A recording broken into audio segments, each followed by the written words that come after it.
Glória a Deus, boa noite a todos. Quem se sente abençoado aqui nesse lugar, dê um aplauso bem forte a Jesus. Amém. Quero agradecer a minha liderança pela oportunidade, os pastores aqui, nossos líderes. E eu me sinto igual aquele jogador de Série D, que do nada foi contratado por Real Madrid e está no meio dos titulares aqui jogando hoje. Me sinto um pouco nervoso, mas eu quero compartilhar algo que na verdade é uma área que eu tenho estudado, ao longo do tempo, é minha área de formação, e unindo também ao ministério. Então eu vou falar sobre 3 camadas da comunicação na liderança. É algo que me interessa muito, e eu vejo como algo muito importante para todos nós. Somos líderes aqui, estamos numa conferência de líderes e pastores, e percebo que nesse tempo atual, eu creio que 2 coisas, além de todos os modelos que nós temos praticado, somente o modelo do MDA, a gente já sabe muito bem que precisamos ter uma vida consagrada a Deus, uma vida de oração, de meditação na palavra, de santidade, de jejum, para ter a bênção de Deus, para podermos frutificar ligados em Cristo. Mas 2 coisas eu acho que nós precisamos, como igreja e líderes cristãos, desenvolver, estudando e nos aprofundando, e permitindo uma transformação do próprio Deus em nós. A primeira é a inteligência emocional. Precisamos aprender mais sobre inteligência emocional. E não é nada fora da Bíblia isso, não é apenas um termo científico que é usado pelos especialistas hoje. A Bíblia chama isso de fruto do Espírito. Nós devemos desenvolver a inteligência emocional, que é o fruto do Espírito. E a segunda coisa que está ligada ao fruto do Espírito e à inteligência emocional é a comunicação, porque a Bíblia diz que nós falamos daquilo que o nosso coração está cheio. Mas nós precisamos aprender a falar da forma certa, a nos comunicar da forma certa. Então eu quero ler um texto bíblico para vocês, Apóstolo Tiago, capítulo 3, versículo 2. Esse texto é incrível e diz assim: se alguém não tropeça no falar, é um indivíduo perfeito. Diga bem forte, perfeito. É um indivíduo perfeito, capaz de refrear também todo o corpo. Então, essas camadas de liderança que eu quero tratar rapidamente, meu tempo é bem curto. Primeiramente, a primeira camada é a nossa própria linguagem, a nossa linguagem pessoal. Somos nós mesmos, a forma que nós enxergamos o mundo, nossa cosmovisão, e como nós expressamos isso como indivíduos, como pessoas que somos. Então, tratar da nossa linguagem pessoal. A segunda camada de comunicação, como líderes, é o nosso relacionamento com nossos líderes acima de nós, líderes superiores. Todo líder deve ser liderado. Não existe líder que não está debaixo de autoridade, liderança. Então sempre nós vamos nos reportar para alguém. E precisamos aprender a nos comunicar com as autoridades que Deus colocou sobre nós. Quantos aqui creem na palavra de Deus, ensinando a cada um de nós sobre autoridade espiritual? Diga amém. Diga assim, autoridade espiritual é bíblico. Amém? Então nós temos liderança acima de nós. E a terceira camada, que também é tão importante quanto as outras, é a comunicação com os nossos liderados. Eu percebo e tenho visto, e eu tenho também aprendido, porque certamente já cometi muitos erros em todas essas áreas, nas 3 camadas, mas essa última, eu vejo que muitos líderes que são chamados por Deus, que são ungidos, que são capazes, que têm vida de oração, que buscam o Senhor, eles tropeçam na liderança justamente porque não conseguem comunicar-se de forma adequada com seus liderados. E isso está naquela origem que eu falei no início.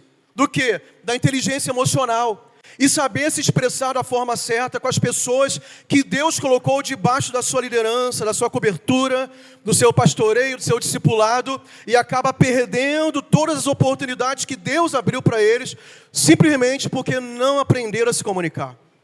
E essa habilidade na liderança, irmãos, não é inata. O que significa? Você não tem obrigação de ter nascido sabendo se expressar da forma correta. Mas, por outro lado, todos nós temos a responsabilidade de desenvolver a habilidade de nos comunicarmos da forma correta. Quantos creem assim? Diga amém. Então, vamos seguir em frente. Essa comunicação, que faz parte da nossa linguagem pessoal. Então, mais uma vez, Tiago 3:2, né, reforçando esse texto, diz: se alguém não tropeça no falar, é um indivíduo perfeito. Olha o que a Bíblia fala. O apóstolo Paulo, em outra ocasião, ele vai dizer que ele mesmo não tinha chegado à estatura do varão perfeito. E ele, no auge do seu ministério, escreve isso. Quando nós olhamos então para nós mesmos, a gente está muito atrás de nos considerarmos perfeitos como líderes. Mas aqui, o apóstolo Tiago, ele levanta uma placa para mostrar um caminho para nós, para alcançarmos a perfeição como cristãos, filhos de Deus, e principalmente como líderes, falando assim: se você quer alcançar a estatura de varão perfeito, se você quer entrar no caminho da perfeição, dentro da visão bíblica, da visão de Deus, você tem que controlar a forma que você fala. E controlar a forma que fala não é você apenas ficar calado, tipo assim, deixar de falar. É você ter controle, domínio sobre as suas palavras. É você saber o que falar, quando falar e com quem falar. É você controlar, ter domínio, sabe, de tratar, de você ter percepção, discernimento de quem é quem, com quem você vai se comunicar e dirigir as suas palavras como um líder da forma correta. Então esse texto aqui é poderoso. Se a gente quer atingir essa estatura de perfeição na visão de Deus, uma coisa que eu tenho que aprender é sobre a minha comunicação com os meus liderados, com os meus líderes e a minha linguagem no dia a dia mesmo, que está dentro de mim. Então sobre a comunicação, sabe, a minha qualidade da linguagem, a qualidade da linguagem minha como líder, eu quero destacar algumas coisas. A primeira, nós temos um mestre aqui nesse assunto, que nós já ouvimos diversas vezes, pastor Eibe, que ele fala sobre palavras de fé. O líder, ele precisa ter palavras de fé. Eu quero ler o texto bíblico, Evangelho de Marcos, capítulo 11, 23, diz assim: em verdade lhes digo que se alguém disser, diga, disser. Se alguém disser a este monte, levante-se e jogue-se ao mar, e não duvidar no seu coração, mas crê que se fará o que diz, assim será com ele. O que é interessante é que às vezes nós acreditamos numa fé muito abstrata. Mas aqui, Jesus, o próprio Jesus está nos ensinando que a nossa fé tem que ser pronunciada. Esse milagre que acontece através da nossa fé, e esse aqui seria um milagre gigantesco, que na verdade essa montanha que nós temos que dar ordens para se mover de um lugar para o outro, pode ser qualquer área da sua vida que represente essa montanha, ela vai se mover de acordo com as suas palavras.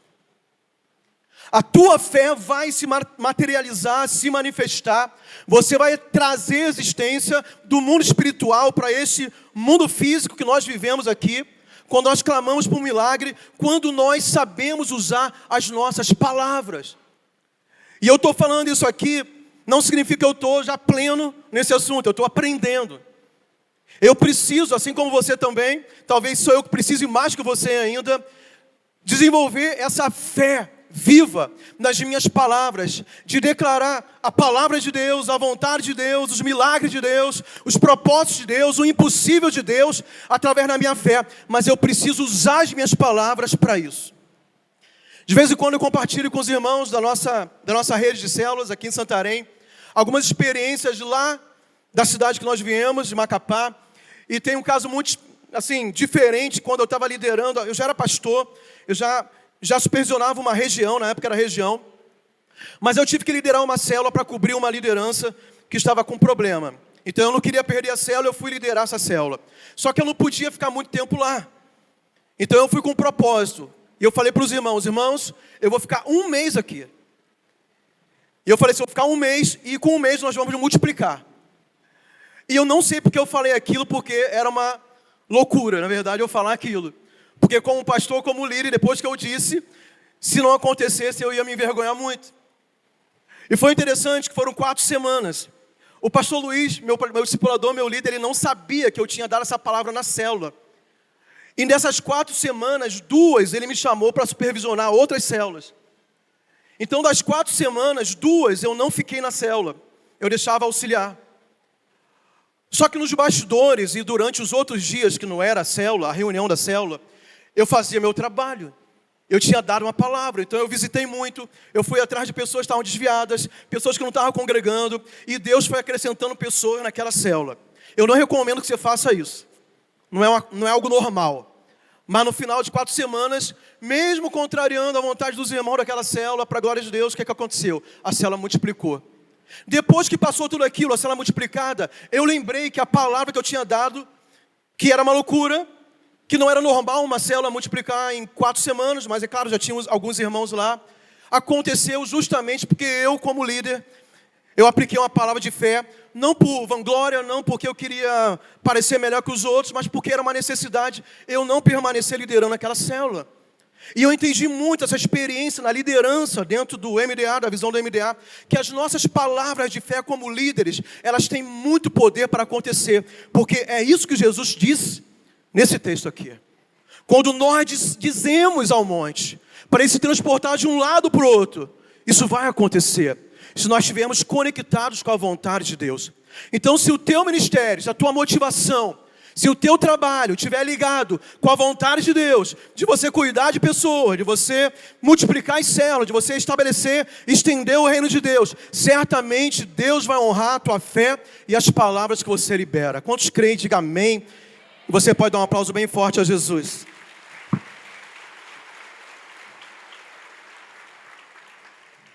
Tem uma frase aqui de um autor chamado Richard Bandler, que diz assim: o que você acredita sobre si mesmo, em seu interior, você manifesta no exterior. Esse autor aqui é um autor de PNL, de programação neurolinguística. Mas a programação neurolinguística, eles usam muitos atributos da Bíblia. Eles falam dessa confissão positiva, mas nós sabemos que não é confissão positiva, é fé. Nós sabemos que Deus está agindo a nosso favor. Nós sabemos que Deus trabalha para aqueles que nele esperam. E nós vamos utilizar a nossa fé e as nossas palavras para termos os melhores resultados nas células e em nossas igrejas. A segunda qualidade da linguagem do líder é um vocabulário saudável. E eu quero ler o texto também de Tiago, capítulo 3, versículo 10, que diz: de uma só boca procede bênção e maldição. Meus irmãos, isso não deveria ser assim. Por acaso pode a fonte jorrar do mesmo lugar água doce e água amarga? Então nós precisamos ter um vocabulário saudável. Declarar bênçãos, palavras altruístas, palavras que elevam o coração das pessoas. Nós temos que tirar do nosso vocabulário palavras de baixo calão. Sabe, palavras que não vão levantar, edificar ninguém, que não vão ajudar pessoas. Nós temos que tirar palavras de maldição, sabe, do nosso repertório. E devemos encher, primeiramente, o nosso coração, mas transbordar de palavras que sejam saudáveis. Um líder que busca excelência deve manter um vocabulário saudável. Isso envolve eliminar palavras destrutivas, calúnias e expressões negativas, optando por uma linguagem que edifica. Terceiro, a qualidade da linguagem do líder, palavras como semente. Diga assim: minhas palavras são semente. A Bíblia fala que tudo aquilo que o homem semear, certamente ele colherá. Precisamos entender então que nossas palavras são sementes. Se nosso vocabulário é saudável, nós vamos lançar sementes que trarão frutos de acordo com as sementes que nós lançamos. E isso é uma realidade que nós precisamos aprender.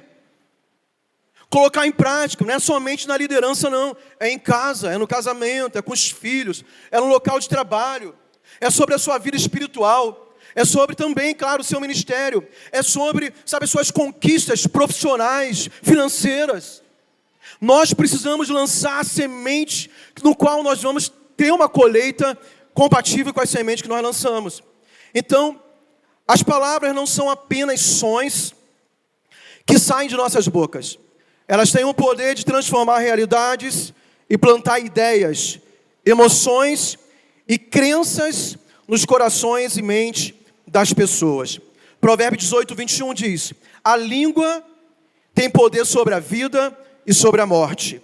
Os que gostam de usá-la comerão do seu fruto. Agora nós vamos ver a segunda camada da nossa linguagem como líderes, que é a nossa comunicação com nossos líderes superiores. Eu tenho aprendido isso ao longo do tempo, desde a minha infância na minha casa, e depois, assim, a minha jornada na minha história mesmo. Eu sou filho de militar, me tornei militar depois. Então, esses princípios dizem muito sobre uma educação como a minha. Embora eu também não seja perfeito nisso. Eu estou crescendo ainda. E na igreja, e biblicamente, nós vamos ver essa questão da nossa relação com a nossa liderança. Que não deve ser uma relação de medo. Não deve ser uma relação de afastamento. Não deve ser uma relação de constrangimento. Mas tem que ser uma relação saudável naquilo que nós precisamos entender a posição que Deus colocou a nossa liderança sobre nós.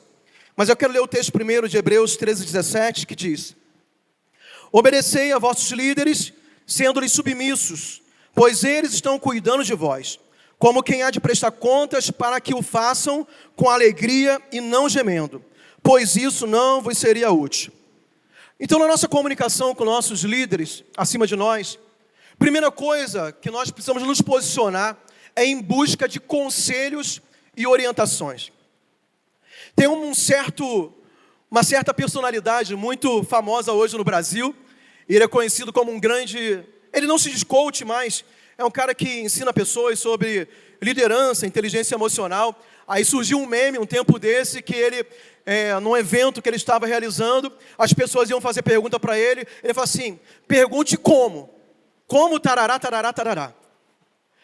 Isso faz muito sentido, porque quando você se reporta à sua liderança, é muito importante que no teu coração nós possamos aproveitar oportunidades.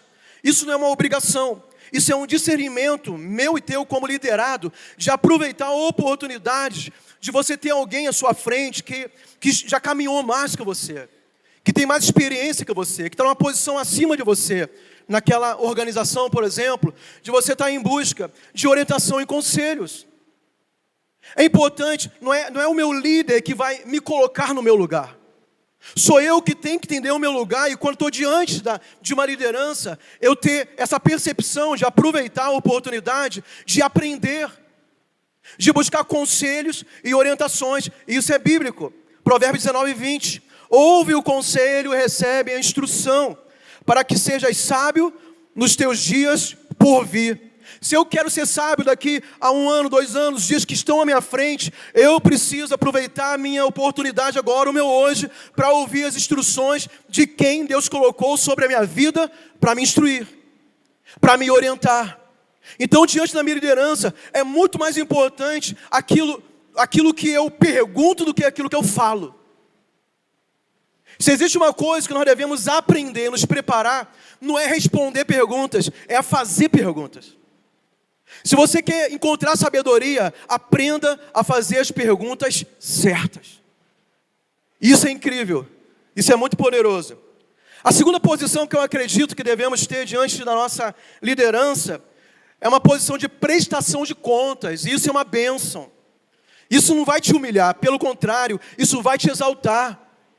Por causa da tua humildade, você vai ter uma proteção. O discipulado é uma proteção.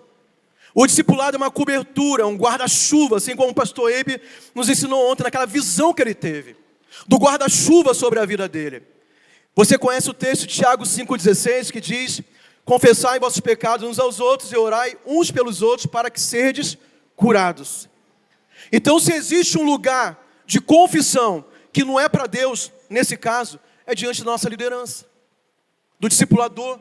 É a pessoa que vai nos proteger, é a pessoa que vai nos ajudar, que vai orar por nós, como diz o texto, que não vai nos expor. Nós temos uma aliança de confidencialidade, e é o lugar de eu abrir meu coração. A palavra de ontem foi sobre isso, do pastor Eibe, parte dela. Então, essa relação com a minha liderança, eu tenho que aproveitar para abrir a minha vida, abrir o meu coração, ser transparente, pedir ajuda e prestar contas. Contas de quê? Da minha vida pessoal, do meu casamento, da criação dos meus filhos. Se é quem é solteiro, da sua vida como solteiro. É você pedir oração sobre teus sonhos futuros, decisões profissionais, acadêmicas. Tudo isso você pode ter debaixo de uma liderança. Mas a tua comunicação é importante, porque o teu discipulador ele não vai adivinhar o que está no teu coração. Você precisa se expressar e prestar contas, aproveitar essa oportunidade. Agora eu quero falar da terceira camada, que é a camada do relacionamento de comunicação com os nossos liderados. E eu acho isso muito importante também. Como eu falei no início, muitos líderes têm perdido os seus ministérios, a sua conquista no coração das pessoas, simplesmente porque não sabem comunicar-se da maneira que deveria com as pessoas. Então, Colossenses 4,6 diz: a vossa palavra seja sempre amável, diga amável, diga temperada com sal. Quando você coloca o sal na boca da pessoa, o que causa nela? Sede. Imagina você ser um líder que o teu jeito de tratar, a tua presença, a tua companhia, a tua conversa, causa sede nele. Sede de quê? De buscar conhecimento, proximidade de você mesmo. Desejo de voltar. Tem discipuladores que reclamam: os discípulos não querem ir mais para o discipulado. De repente, o teu discipulado, a tua reunião, não causa sede no coração do seu discípulo. E pode ser que seja a falta dessa palavra temperada com sal. E aqui continua: para saberdes como deveis responder a cada um. A gente tem se preocupado de saber responder para cada pessoa. Sabe o que significa isso? Não existe uma forma única de responder para todas as pessoas.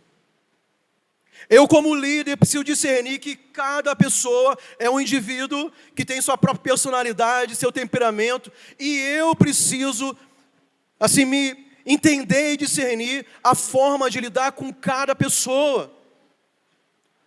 É claro que do outro lado, isso é uma via de mão dupla. Os liderados também precisam adaptar-se à sua liderança. Mas eu, como líder, muito mais maduro na minha posição, eu preciso ter esse discernimento para lidar com os meus liderados e os meus discípulos também.